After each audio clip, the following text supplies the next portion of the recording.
Nirina Zubir menceritakan beratnya setelah melahirkan anak pertamanya, Zivara Ruchiragati Syarif.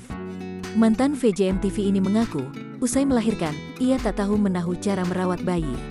Nirina Zubir bahkan sempat mengalami baby blues. Pasalnya, ia selalu dimanjakan oleh orang tuanya. Nirina mengatakan, setelah melahirkan, ia sendiri yang mengurus anaknya di apartemennya tanpa bantuan suster. Oleh karena bayinya sensitif dan harus steril, Nirina juga tidak minta bantuan orang tuanya untuk merawat sang anak. Karena awal-awal tak tahu merawat anak, Nirina hanya memandangi bayinya. Lalu, presenter berusia 40 tahun ini mulai mencoba bangun kedekatan dengan memegang tubuh sang anak. Saat anaknya nangis, Nirina Zubir lantas terkejut. Pasalnya, ia bingung harus melakukan apa sehingga sang anak berhenti menangis.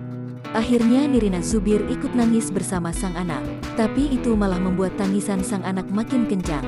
Oleh karenanya, Nirina Zubir terus menelepon Ernest yang kala itu sedang bekerja.